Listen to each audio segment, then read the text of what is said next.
जिगर को थाम कर ये दर्द गम का माजरा सुनिए। हुसैन इब्ने अली की लाडली का वाकया सुनिए। बिछड़ कर बाप माँ फूफी से अपनी भाई बहनों से गमों की मारी सुगरा का हुआ है हाल क्या सुनिए। वो जिनके सोज़े गम ने दोस्तों दिल फूंक डाले हैं।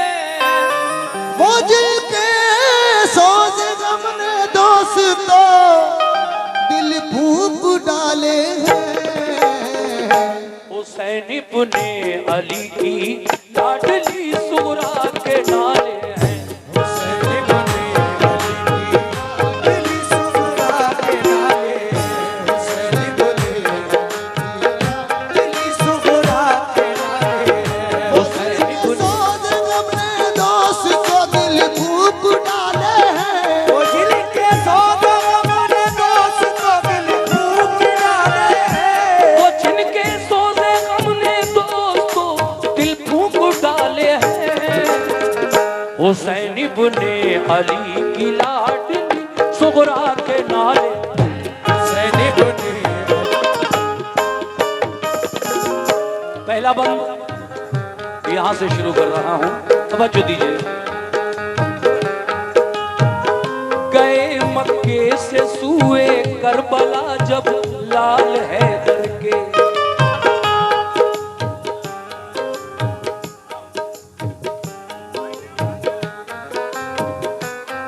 देखिए, मैं सुगरा का खत पढ़ रहा हूं और आपको जो भी नजराना देना है प्लीज वो ऐसे ही दे दें तो बेहतर, क्योंकि मैं फिर वाकया थोड़ा सा इधर उधर हो जाएगा, मेरे जहन से निकल जाएगा।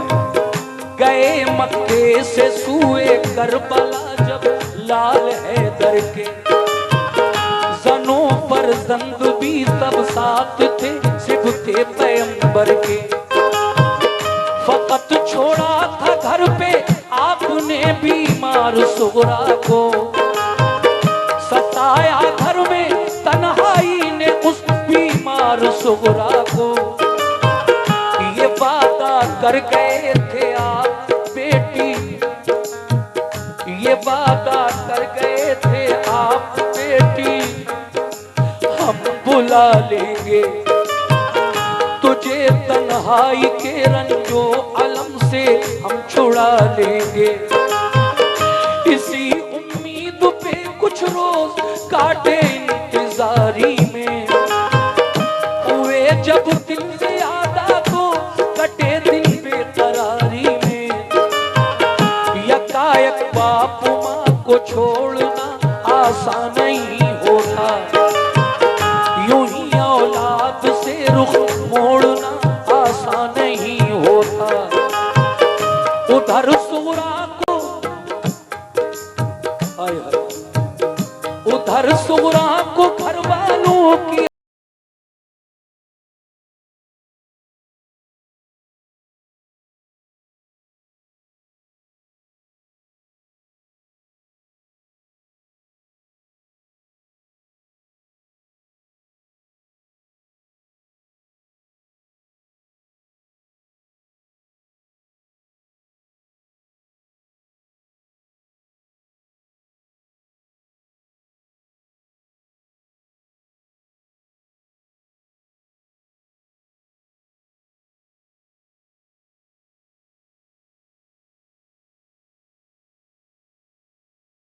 मदीना यार।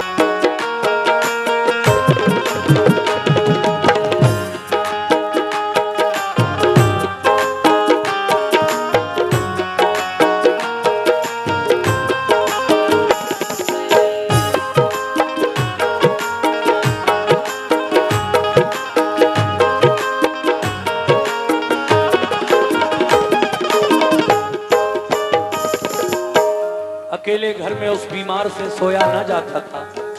क्या सोचा करती थी इमाम हुसैन की ये बीमार बेटी तन्हाई में। लीजिए साहब दूसरा बंद मुलाजा फरमाइए कैसे।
हमसे तो वो बयां हमसे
उसकी खलका सुबह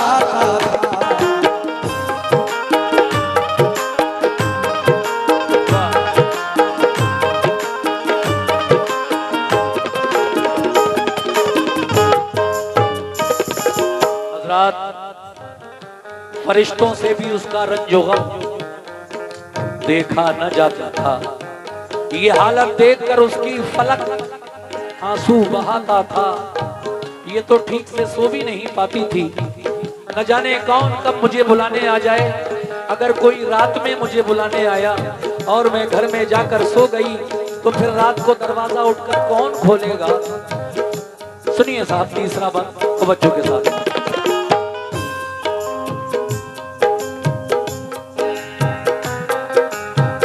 न सोती थी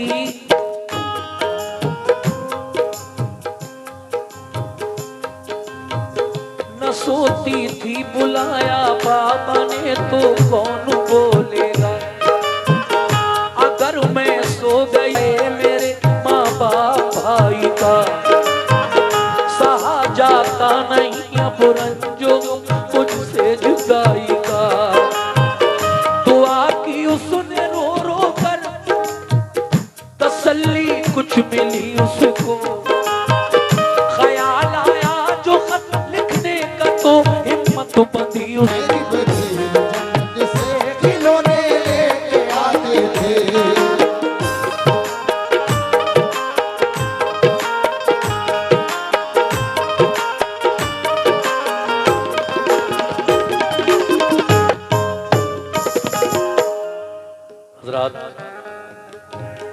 हजरत इमाम हुसैन की बेटी सुगरा ने खत में जो कुछ लिखा मैं पढ़कर सुना रहा हूं आपको। लिखा कि बाबा, मैंने सुना है कि बचपन के दिनों में जब आप रूठ जाया करते थे तो आपको मनाने के लिए जिब्रील अलैहिस्सलाम जन्नत से खिलौने ला कर देते थे, लेकिन मेरा रंजो गम आपको कैसे गवारा है, क्यों आप मुझे बुलाने नहीं आए, ना आपने किसी को भेजा। मैं आपकी याद में तड़पती हूँ, आहें भरती हूँ, बहुत याद आती है बाबा आपकी, भाइयों की, बहन सबकी बहुत याद आती है, अम्मी की, फूफी की। लेकिन आगे और भी लिखा कुछ, वो भी पेश कर रहा हूँ, सुनिए साहब।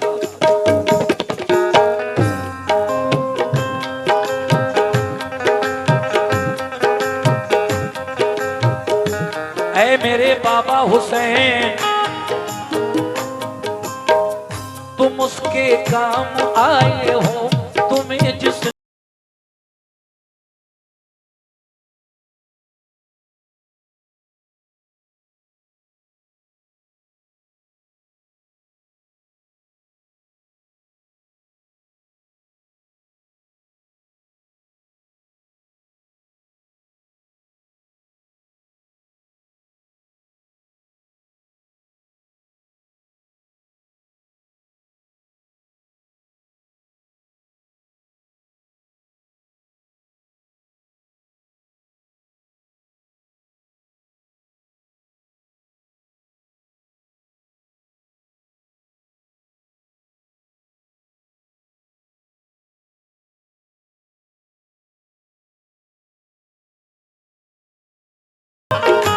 मेरे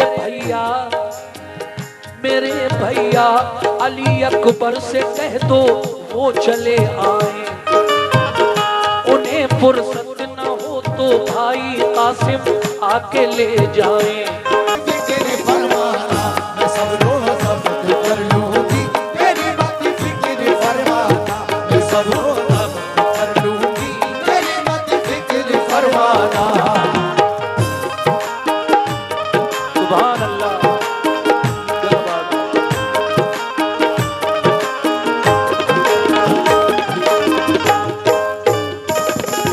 सामीन,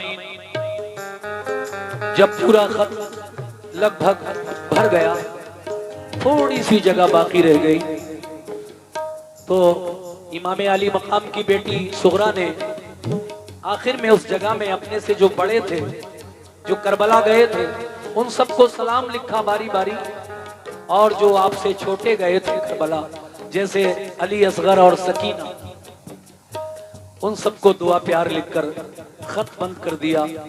मगर आप अब खत लेकर अपने दरवाजे पर आकर बैठ गई, इस इंतजार में कि करबला की तरफ, कूफे की तरफ जाने वाला कोई मिल जाए तो मैं अपना ये खत अपने वालिद तक पहुंचा दूं। मगर जब बहुत देर हो गई, कोई नहीं आया, तो आप रोने लगी। जब आप रोने लगी तो देखा एक शख्स परेशान हाल आपके दरवाजे के सामने से गुजरा, और उसने जब सुगरा को रोता हुआ देखा तो पूछने लगा, सुगरा, ऐ इमाम हुसैन की बेटी, ऐ बीबी फातिमा की पोती, क्या बात है, रो क्यों रही हो? सुगरा ने सारी बातें बताई तो वो कहता है, ऐ सुगरा, हालांकि मेरा लड़का भी बहुत बीमार है, मैं तो उसकी दवा लेने जा रहा था, मगर तुम्हारा रोना देखकर मैं रुक गया।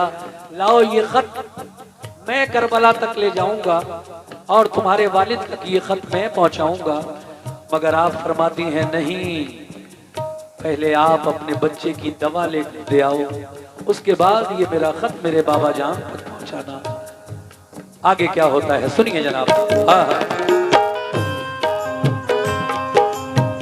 ये खत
वो शख्स कहने लगा सुगरा खत तो मैं ले जाऊंगा, लेकिन मेरा लड़का भी बहुत बीमार है।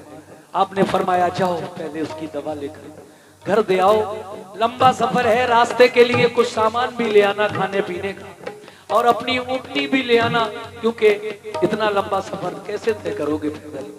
आइए साहब सुनिए।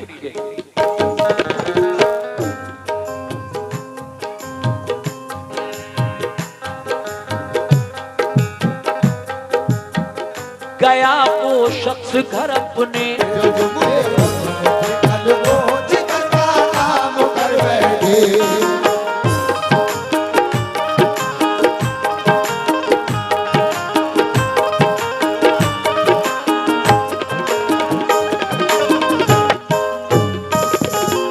लीजिए हजरात सुगरा का खत आखिरी बंद पेश कर रहा हूं। जनाब हाजी शौक वजीर गंजवी साहब का लिखा हुआ ये कलाम आपने मुझसे सुना, आखिरी बंद रह गया है। उम्मीद है कि आप इस आखिरी बंद को भी इतनी ही तवज्जो के साथ सुनेंगे। माशाअल्लाह क्या प्यारा आपने सुना है, मैं आपका कैसे शुक्रिया अदा करूं। वो हजरत सुगरा का खत लेकर जब करबला पहुंचा कासिद, तो उस वक्त करबला में जो 72 लोग गए थे इमाम हुसैन के साथ, उनमें से 70 लोगों की शहादत हो चुकी थी। बचा कौन था? खुद इमाम हुसैन बचे थे और आपका बेटा ज़ैनुल आबिदीन जो करबला जाकर बीमार हो गया था। यही दोनों बाप बेटे बचे थे, बाकी सब खुदा की राह में शहादत पा चुके थे दीन इस्लाम की बका के लिए। आप के हाथों में जब बेटी सुगरा का खत उस कासिद ने दिया, तो आपने खत की तहरीर जब पढ़ी तो आंसू निकल पड़े, और फिर आप पूरा वो खत पढ़ नहीं पाते, और वो खत खेमे में बढ़ा देते हैं। अंदर खेमे में औरतें हैं, बच्चे हैं, बीमार आबिद हैं, सकीना है और ज़ैनब भी है, शहरबानो भी है, कुबरा भी है, ये सब है इमाम हुसैन के घर वाले। खत खेमे के अंदर पहुंचा तो कोहराम मच गया। सब कहने लगे सुगरा ने खत भेजा है। तहरीर पढ़ी जाने लगी खेमे के अंदर, तो खेमे के अंदर एक अजीब माहौल बन गया। आखिरी बंद सुनिए जनाब कैसे।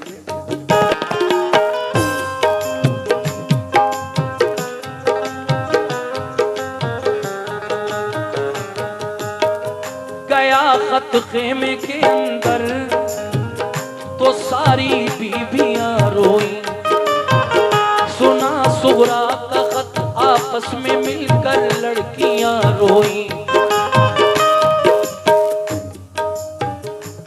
कैसे? सुना सुगरा का खत आपस में मिलकर लड़कियां रोई।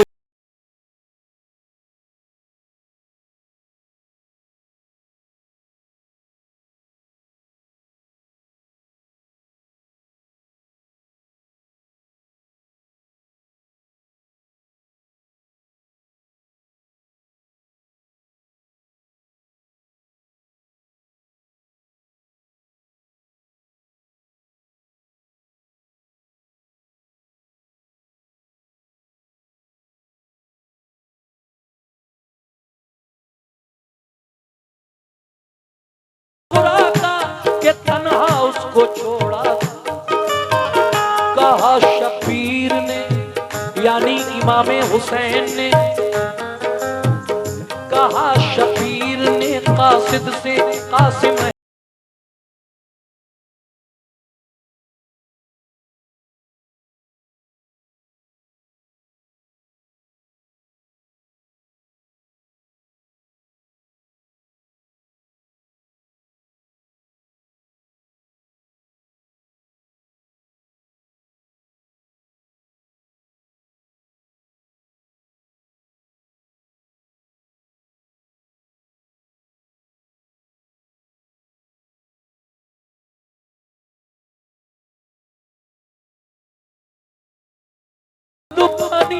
जालिमों ने जुल्म उठाए हैं, कदम लेकिन न अपने राह हक में डगमगाए हैं।